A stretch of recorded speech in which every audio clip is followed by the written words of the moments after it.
Hello everybody, welcome back. I'm MrRedClaw. Welcome back to an episode of Formula 1 2021 My Team Career. This time for the Brazilian Grand Prix. Before we get to why, head down below, like and subscribe. It does help out a lot. And let's get right into it.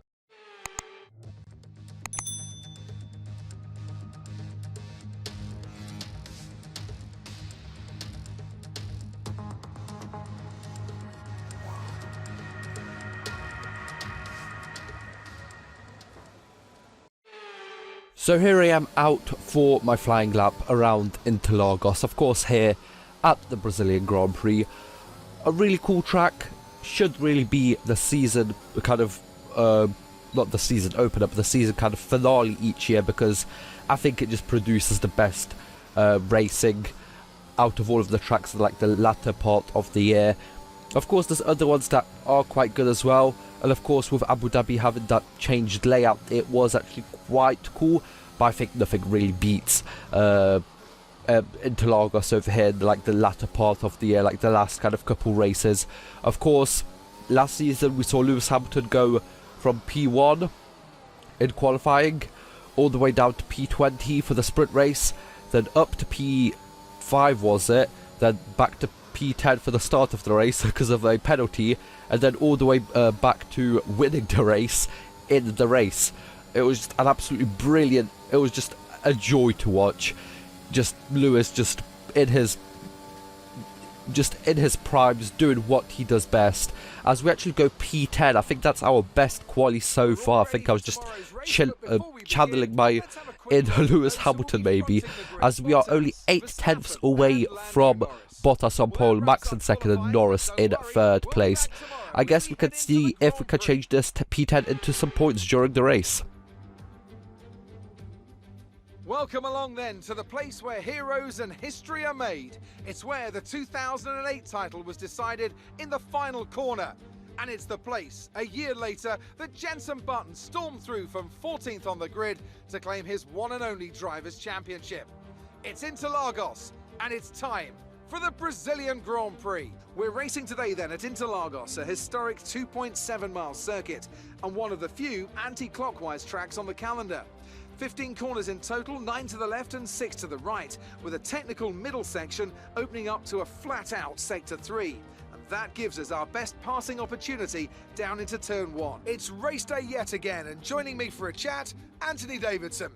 And our racers are certainly in for a rough day today. What will you be watching for as they go down into Turn 1? Well, the start of the race is always one of the most nerve-wracking parts. You have to hope that everyone is able to get off to a clean start, and this is possibly the trickiest part of the entire race. So many drivers in such a small space, and finding your braking point into Turn 1 as well. It's a testament to the driver's skill that there aren't more incidents. Off the back of a fantastic qualifying session, it's time to see how our starting grid looks for today's race. Good job yesterday from Valtteri Bottas. The Finn starts from pole position, edging out Max Verstappen, who'll start from P2. Looking down the rest of the grid, we have Norris, Hamilton, Carlos Sainz and Perez, Leclerc, Ricciardo, Giovinazzi and Red, Ocon, Vettel, Pierre Gasly and Stroll, Latifi, Joe, Louis Delatraz and Nikita Mazepin, Russell, Lundgaard. They'll be starting further back after an earlier grid penalty, Mick Schumacher and Yuki Tsunoda. And with lights out just moments away, it's time to go down to the track. So I was hoping for some penalties up ahead of us, but it isn't. Oh, there isn't, so we do start P10 as it's lights out and away we go. Just behind Giovinazzi in the Alpine over here and Ricciardo in the McLaren.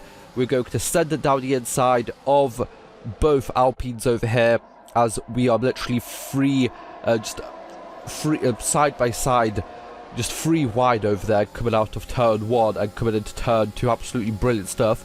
And up to P9 already, which is really good. And the only cars we've got ahead are the 2 Mercedes, 2 Red Bulls, 2 Ferraris and the 2 McLarens. So basically the fastest cars on the track, and we are in the second slowest car for the moment. We have actually closed up massively to Alfa Romeo and Williams, so hopefully during the kind of start of Season 3, we are going to be able to close that gap even further, actually overtake them in the kind of R&D tree, and actually kind of just further solidify our position as kind of like best of the rest, because we're sometimes there on some tracks but sometimes not, but as you can see over here, we are definitely best of the rest right now, because P9 right now is kind of best of the rest. And at this moment when I was actually racing, I was just looking at the mini-map on the bottom left over here, and it just looks so cool. There's like a long train of cars all the way from P1 all back to P22.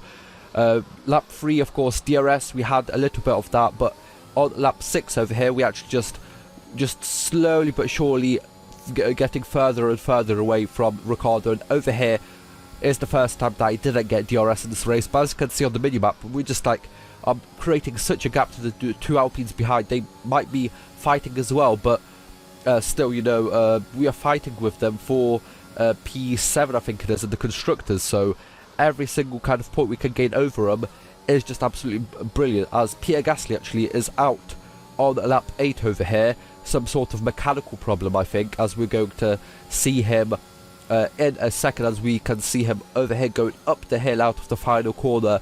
We'll also overtook Timo Glock in 2008 to, of course, win the title in the final corner. And moving on to lap 10 is when the first time, the first kind of like the front pack pits in, and we are going to box in on lap 11 over here, so actually move up to P5 for a second. But of course we still need to put on our medium tyres, because of course I'm doing my like strategy, which I think is the best for 25% races, from softs to mediums. I think that's just the way you should always go about things, because I think that's just the best. Lap 12, we go through. As you can see, everyone else has pitted in front of us as well. Actually, not everyone, I think. That's a McLaren of, I'm pretty sure that is Norris out in front, who still hasn't pitted. So I guess we're going to see where he ends up after all of this, as we come out in P10 ahead of an Alpine of Ocon, who actually has pitted as well. But Giovinazzi hasn't caught up to us, which is good. And actually an Aston Martin of Sebastian Vettel ahead, who still hasn't pitted. So we are in P10 for the moment, but we're going to go up to P9 very shortly. Now, out of kind of like the first couple of laps after actually coming out of the pits, I had to like warm my tyres up, so I actually lost about half a second to a second towards the cars in front, maybe because I wasn't really driving the best lines and all of that. But as you can see, lap 14, 4.5 seconds, 5.1 seconds to Perez over there in P7. So we're not really catching up, we're not really losing too much time. But as you can see, P10, P11, both Alpines 6.5 seconds, 7 seconds behind. Going on to lap 16, slightly losing time to the cars ahead. Now 5 seconds to Ricciardo, 7 seconds to Ocon, and 7.5 to Giovinazzi. Just showing you that we just have much more race pace than both Alpines, which is really good. As you can see, lap 18, still 5 seconds to Ricardo. I was definitely gaining out of the last sector, and 7.8 seconds to Esteban Ocon. We are roughly about 4 to 5 tenths faster a lap, which wouldn't be probably enough to actually overtake if we were actually behind him, if he had DRS as well. But we are just making that gap further and further. As you can see on the last lap, coming out of the final corner, 8 seconds away from him, and it might only be P9. We got like a P6. We even won once, but I think this is probably my best race so far on Formula 1 2021, my team career.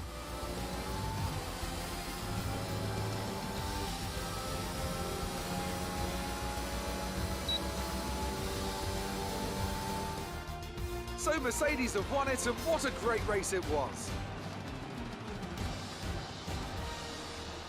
Tell me, Ant, how do you think they were able to deliver such an incredible result today? Well, I honestly feel it was down to the driver and car today. I mean, we can talk driver skill all day, but if you don't have a solid team to back that, you're never going to get anywhere. When you hit that sweet spot of having both an excellent driver and an incredible car, that's when you see results like those we witnessed today. After an excellent performance at the Grand Prix, I'm sure there'll be plenty of celebrations tonight amongst the Mercedes team, and they certainly deserve it.